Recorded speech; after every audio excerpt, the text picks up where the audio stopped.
लोग क्या करने वाले हैं, हम आपको आज कराने वाले हैं ये फ्यूचर गोल्स पे लेखपाल की प्रैक्टिस। ठीक है ना। आपको जितना भी आपका एक ग्रामीण विकास वाला पोर्शन है, सारा का सारा हम लोग ख़त्म करने वाले हैं फ्यूचर गोल्स पे।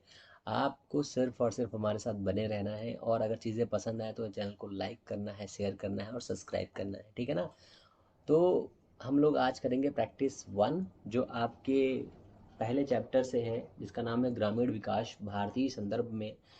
इसकी हम लोग मैराथन भी करेंगे और ऐसे बेसिक भी करेंगे। ठीक है ना। तो आज हम लोग पहला प्रैक्टिस करेंगे। ये जो प्रैक्टिस आपके लिए बहुत ही इंपॉर्टेंट होने वाली है, ये आपको बहुत ही आगे तक लेके जाएगी। ओके। तो फ्यूचर गोल्स में आपका स्वागत है। प्रैक्टिस सेट नंबर 1 है। पहला क्वेश्चन मैं आपको बताता हूँ कौन है। पहला क्वेश्चन आपको स्क्रीन पर दिख रहा होगा। भारत में कुल कितने गांव हैं? ठीक है। तो ऑप्शन दिए हैं 97,464, 57, 76, 98, 640, 930। इनमें से कोई नहीं। ठीक है ना। तो आपको ये बताना है कि पहला वाला ऑप्शन सही है, दूसरा सही है या तीसरा सही है। इनमें से कोई नहीं है सही है। जो भी आपको समझ में आया वो बताइए। ठीक है ना। सबसे पहले आपको बता दूं मैं, भारत में कुल कितने गांव हैं, ये कैसे क्या हुआ।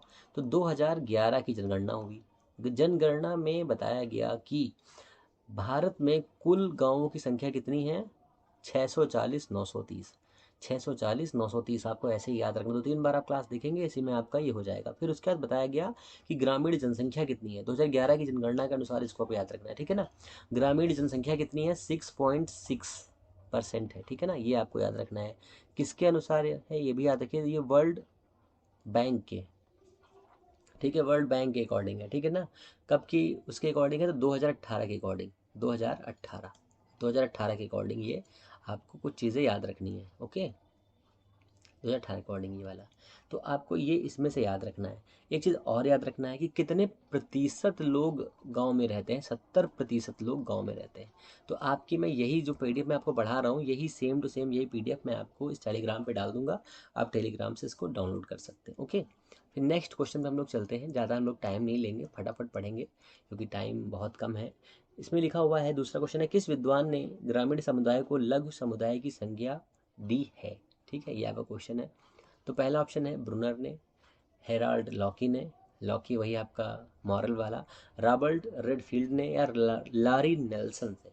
तो आपको ये बताना है। तो आपको ये याद होगा कि रेडफील्ड नामक विद्वान ने ग्रामीण समुदाय को लघु समुदाय की संज्ञा दी है। ग्रामीण समुदाय के सामाजिक एक रूपता, गतिशीलता का अभाव आदि पाया जाता है, इसलिए लारी नेल्सन के अनुसार भी मनुष्य की कहानी अंततः ग्रामीण मनुष्य की ही कहानी है, ऐसा रेडफील्ड ने कहा है। तो आपका ऑप्शन इसमें ये सही हो जाएगा। ठीक है ना। आपको ये याद रखना है। तो ये आपका ऑप्शन क्लियर हो जाएगा। ओके। नेक्स्ट पे चलिए। 20 क्वेश्चन है।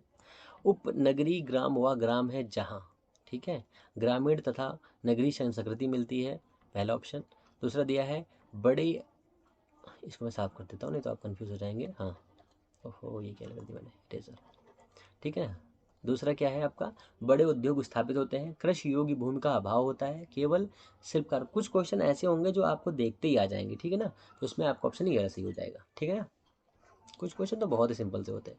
अब देखिए ये बढ़िया सा क्वेश्चन है। जनगणना के अनुसार ग्रामीण भारत की आबादी है, ठीक है, कितनी आबादी है 2011 के अनुसार? तो आपको गांव तो पता ही चल गए हैं। 640, सॉरी 600, 630, ये है ना, 600, 640 ही है, सॉरी, 640,930 आपके गांव की संख्या है। ठीक है। तो ग्रामीण की इतनी संख्या है, गांवों की इतनी संख्या है। अब इसमें कितना ऑप्शन आपका, ये ऑप्शन आपका सही हो जाएगा। तो ग्रामीण आबादी कितनी है? इतनी है। ठीक है, क्वेश्चन मार्क लगा देता हूँ। अब इसमें और एक चीज़ याद रखिएगा, 2011 के अनुसार जो जनसंख्या थी वो आबादी 83.3 करोड़ थी। ठीक है ना। गाँव 640,930 थे, ये भी आपको याद रखना है। भारत के लगभग 3.38 लाख, ठीक है, लाख गांव ऐसे हैं जहां पर आबादी 1,000 से कम है। आपको ये वाला भी डाटा याद रखना है। ये वाला भी डाटा जो है इसको भी याद रखना है। ये क्या है? आबादी वाले गांव, आबादी वाले गांव जो क्या है, कम है। ठीक है ना। ये भी आपको याद रखना है। ये भी आपसे एग्जाम में पूछा जा सकता है। फिर नेक्स्ट पे आइए। नेक्स्ट क्वेश्चन दिया है, ग्राम शब्द का सर्वप्रथम उल्लेख किस साहित्य में मिलता है? ये बहुत ही धमाकेदार क्वेश्चन है। तो आपको ये बताना है बौद्ध साहित्य में, वैदिक साहित्य में, जैन साहित्य में या तमिल साहित्य में। तो आपको ये याद रखना है कि आपकी जो वैदिक संस्कृति थी वहीं पर ग्राम का उद्भव हुआ था, ठीक है ना। तो इसमें आपका ऑप्शन सही हो जाएगा वैदिक, ठीक है ना। ज़्यादा इसमें डिस्कस करने का कोई मतलब ही नहीं है। व्यवसायिक स्तर पर ग्रामीण क्षेत्रों में कौन सी क्रिया अधिक प्रचलित है? तो आपको ये बताना है। कृषि फेमस है, विनिर्माण फेमस है, सेवा क्षेत्र पर मत्स्यन मत्स्य होता है, मत्स्यन, हाँ। तो कौन सा फेमस है? तो ग्राम में हम लोग क्या करते हैं? हम लोग खेती करते हैं, किसानी करते हैं, तो यही आपका ऑप्शन सही हो जाएगा, ठीक है ना। इसकी पीडीएफ आपको मिल जाएगी, आप पीडीएफ टेलीग्राम से ले सकते हो, ओके। निम्नलिखित में से कौन एक ग्रामीण परिवेश की विशिष्टता को नहीं दर्शाता है? सरल एवं सामान्य जीवन, ठीक है, ये हो गया। दूसरा, सामाजिक गतिशीलता का अभाव, एकल परिवार की परंपरा, श्रम के विशेषीकरण का महत्व। ये चार आपके ऑप्शन हो गए हैं। तो आप बताइए इसमें कौन सा ऑप्शन आपका हो जाएगा? तो इसमें हो जाएगा एकल परिवार की परंपरा, ठीक है, यही आपका ऑप्शन क्लियर हो जाएगा, ठीक है ना। ये फिर नेक्स्ट पे आइए। ग्रामीण समुदाय में किसी व्यक्ति की स्थिति का आंकलन किस आधार पर नहीं किया जाता है? ग्रामीण, जाति, धन, पद, शिक्षा। तो ये आपको बताना है, बहुत ही अच्छा सा क्वेश्चन है ये। तो ग्रामीण आंकलन के आधार पर जाति के अकॉर्डिंग नहीं करते हैं, ठीक है ना। जाति के अकॉर्डिंग नहीं किया जाता है, ये भी याद आप रखिए, आपको याद रखना है, ठीक है। छुआछूत नहीं, भेदभाव की भावनाओं का बदलाव आ चुका है, इसलिए जाति के अकॉर्डिंग नहीं किया जाना चाहिए, ओके। फिर नेक्स्ट आ जाइए। समुदाय का समाज समुदाय का समाज शास्त्रीय महत्व किस रूप में प्रदर्शित होता है? ये आपका दिया हुआ है। तो पहला है प्राचीन संस्कृति के अभाव संवहन के रूप में, सामाजिक संगठन का प्रारंभिक रूप। दूसरा दिया है प्रजातंत्र का आदर्श रूप। और चौथा, सॉरी, डी दिया हुआ है उपरोक्त सभी। तो आपको ये बताना है इसमें कौन सा ऑप्शन आपका क्लियर हो जाएगा। 9 नंबर क्वेश्चन है। तो देखिए, समुदाय का समाज शास्त्रीय महत्व किस रूप में प्रदर्शित होता है? प्राचीन संस्कृति के संबंध मतलब बढ़ावे के लिए, तो ये भी ऑप्शन आपका क्लियर हो जाएगा। सामाजिक संगठन का प्रारंभिक रूप, ये भी आपका क्लियर हो जाएगा। प्रजातंत्र का आदर्श रूप, ये भी माना जाता है कि कुछ सारे के सारे ऑप्शन सही हो जाएंगे, ठीक है ना। फिर आइए नेक्स्ट पे। ग्रामीण विकास की दिशा में सामाजिक जीवन में क्या परिवर्तन हुआ है? ये वाला इंपॉर्टेंट क्वेश्चन है, ठीक है ना। तो इसमें क्या है? जजमानी व्यवस्था की समाप्ति, जातियों के परंपरागत संबंध कमजोर, संयुक्त परिवार का विघटन, उपरोक्त सभी। 10 नंबर क्वेश्चन आपका दिया हुआ है, बताइए क्या हो सकता है इसमें। तो इसमें जैसे हम लोग सोचें कि ग्रामीण विकास की दिशा में सामाजिक जीवन में क्या परिवर्तन हुआ है, तो परिवर्तन जजमानी व्यवस्था की समाप्ति हुई है, ठीक है ना। यही आपका ऑप्शन करेक्ट लग रहा है, बाकी तो सब ऑप्शन नॉर्मल से ही हैं। जैसे कि अब ये भी समझ लीजिए, जातियों के परंपरा संबंध कमजोर, ऐसा तो हो नहीं सकता। संयुक्त परिवार का विघटन, अभी भी संयुक्त परिवार बहुत सारे हैं, उपयोग सभी, ये तो गलत ही हो गया पहले से ही। तो ये सारे तो गलत है, यही आपका ऑप्शन सही है, ठीक है ना। महाजनी प्रथा का सर्वप्रथम उल्लेख निम्नलिखित में से किस ग्रंथ में हुआ था? ये भी बढ़िया सा क्वेश्चन है, आपके एग्जाम में आने वाला। 2015 के चकबंदी लेखपाल के एग्जाम में आपका ये आया हुआ है, ठीक है। 2015 एग्जाम में ये आया हुआ है। तो ये आपको याद रखना है, सतपथ ब्राह्मण, ये वाला ऑप्शन इसमें सही हो जाएगा, ठीक है ना। महाजनी प्रथा, ये वाला ऑप्शन आपका क्लियर हो जाएगा। इंपॉर्टेंट क्वेश्चन है, इसको याद रखिए, मैं इसमें निशान लगा देता हूँ, इंपॉर्टेंट, ठीक है ना। राजनीतिक जीवन में बदलाव के संदर्भ में यह कथन किसका है? जिन ग्रामीण क्षेत्रों में निम्न जातियों के लोगों की संख्या अधिक है, हाँ यहाँ पे लिख की संख्या अधिक है, वे प्रमुख जातियों के रूप में संगठित हो गई हैं। ये किसका कथन है? ये आपको कथन बताना है। तो कथन में ये आपको ये याद रखना है, ज़्यादातर जो राजनीतिक वाली जो ग्रामीण प्रदेश है वो अपने इंडियन लोगों ने लिखा है, तो यहाँ पर श्रीनिवासन दिया हुआ है, यही आपका ऑप्शन क्लियर हो जाएगा, ठीक है ना। 13 नंबर क्वेश्चन हम लोग पहुँच चुके हैं। समाज के व्यवस्थित रूप को क्या कहा जाता है? समाज के व्यवस्थित रूप को क्या कहा जाता है, बताइए। सामाजिक प्रतिमान कहा जाता है, सामाजिक संरचना कही जाती है, सामाजिक मूल्य कहा जाता है, सामाजिक संस्था कही जाती है। तो इसमें आपका क्या ऑप्शन हो जाएगा? तो इसमें आपका ऑप्शन हो जाएगा सामाजिक संरचना। सामाजिक संरचना के अकॉर्डिंग होता क्या है, ये भी आप याद रखिए। समाज संरचना में प्रतिमान, समाप्तियाँ या संस्थान, ये सभी चीज़ें आ जाती हैं। जैसे कोई भी समाज का एक विभिन्न अंग जो रूप में होता है, वही इसके अंतर्गत आता है, ठीक है ना। तो आपका ऑप्शन ये सही हो जाएगा। सामाजिक परिवर्तन के आर्थिक कारक किस रूप में सहायक होते हैं? Question number 14।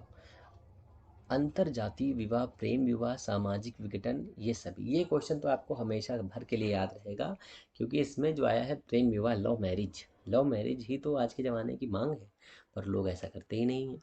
तो सामाजिक परिवर्तन के लिए क्या करना चाहिए, आर्थिक कारण किस रूप में है, तो अंतर जातीय विवाह बहुत ज़रूरी है। अगर आप इंटरकास्ट मैरिज नहीं करेंगे तो ये जो कास्ट सिस्टम है वो लागू रहेगा, ठीक है। कास्ट सिस्टम ऑलवेज रन करता रहेगा, जो गलत है, ठीक है। प्रेम विवाह होगा तभी तो कास्ट सिस्टम खत्म होगा। तो इन सभी में ये भी ज़रूरी है, ये भी जो सामाजिक विघटन, ये ज़रूरी नहीं है पर इसका पार्ट है। तो इसमें आपका दो ऑप्शन सही है, तो ये वाला ऑप्शन आपका सही हो जाएगा, ठीक है। अब 15 नंबर में दिया है निम्न में से, इसमें करिए निम्न, इसमें करिए निम्न, निम्न, ठीक है।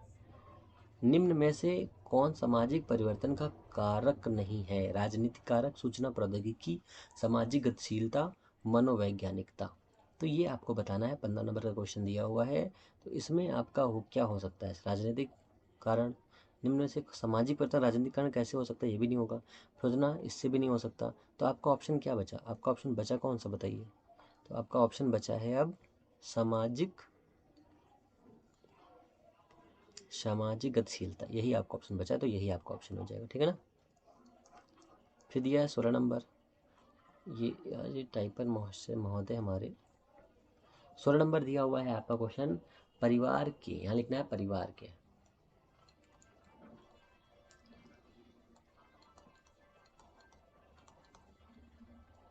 परिवार के उद्विकासी सिद्धांत के प्रतिपादक कौन थे। बहुत ही इंपॉर्टेंट क्वेश्चन है ये, बहुत ही इंपॉर्टेंट क्वेश्चन है, आपको ये याद रखना है 16 नंबर। तो इसमें कौन से हैं, बैकोफन, मार्गन, आगबर्न, राल्फ लिटन, ठीक है। ये आपके ऑप्शन है। तो इसमें कौन सा आपसे ऑप्शन हो जाएगा आपका, तो इसमें आपका ऑप्शन हो जाएगा बैक ऑफ ऑन, ठीक है ना, बैक ऑफ ऑन, ये आपको याद रखना है। 17 नंबर दिया है, ग्रामीण परिवार में परिवर्तन के लिए किस कारक को उत्तरदायी नहीं माना जाता है, नगरीकरण, पश्चिमीकरण, पाश्चात्य संस्कृति, स्थायी जीवन, ये आपको बताना है, ठीक है ना। तो इसमें आपका हो जाएगा ग्रामीण परिवर्तन के लिए किस कारक को उत्तरदायी नहीं माना जाता है, ठीक है। तो देखिए कौन कौन से कारण जो है उत्तर हो सकते हैं, उत्तर कारक है, देखो ये भी उत्तरकारी होता है, ये भी होता है, और पाश्चात्य संस्कृति ये भी होती है, पर स्थायी जीवन से आप परिवर्तन नहीं ला सकते, ठीक है ना। फिर हो जाएगा 18 नंबर, संयुक्त परिवार भारत के किस राज्य में पाया, संयुक्त परिवार, ये कौन सा क्वेश्चन, एक सेकंड, दाएं भाग इसमें लिखा है, एक सेकंड में से कलेक्ट कर देता हूँ, इस क्वेश्चन को करेक्ट कर लीजिए।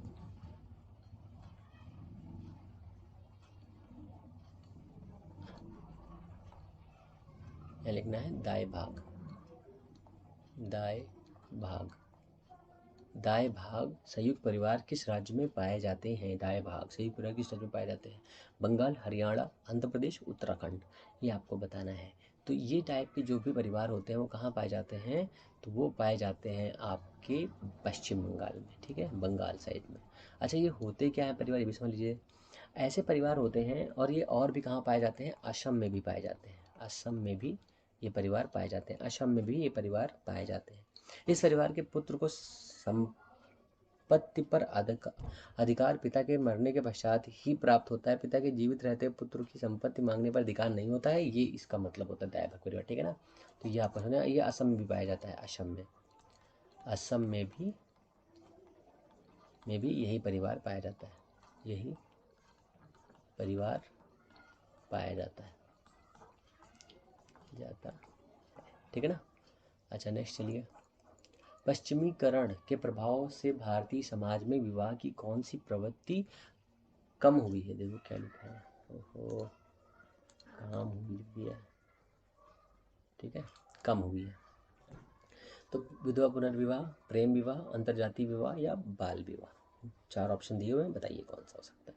पश्चिमी प्रभाव से, आप समझिए, विधवा पुनर्विवाह, ठीक है, प्रेम विवाह, अंतर्जातीय विवाह, इसमें इसमें आपका ऑप्शन यही सही हो जाएगा, बाल विवाह, ठीक है ना, ये वाला ऑप्शन इसमें क्लियर हो जाएगा, बाल विवाह। फिर इन्होंने गड़बड़ कर दिया, बहुत ही मिस प्रिंटिंग है भैया, एक सेकेंड। 20 नंबर क्वेश्चन दिया है, निम्नलिखित में से, यहाँ पर क्वेश्चन क्या है, निम्नलिखित में से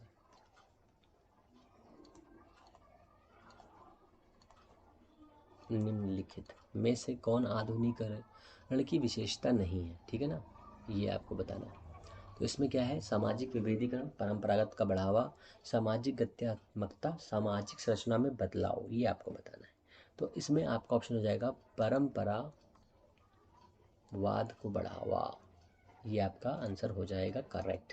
ठीक है, तो मैं इसकी पीडीएफ आपके टेलीग्राम पे डाल दूंगा। इतने ही क्वेश्चन है, आपको ये सारी की सारी प्लेलिस्ट में मिल जाएगा। आप प्लेलिस्ट में जाइए आराम से, लेखपाल के जितने भी ये टॉपिक हैं उन सभी टॉपिक का 1 बाय 1 अलग अलग नोट्स आपको प्रोवाइड किया गया है। आप टेंशन ना लीजिए, बिल्कुल पढ़ाई पे ध्यान दीजिए। अगर आपको चीज़ें पसंद आई हैं तो प्लीज़ चैनल को सब्सक्राइब कर लीजिए और वीडियो को लाइक कर दीजिए, ठीक है ना। तो हम लोग मिलते हैं नेक्स्ट वीडियो में, तब तक के लिए नमस्कार, जय हिंद।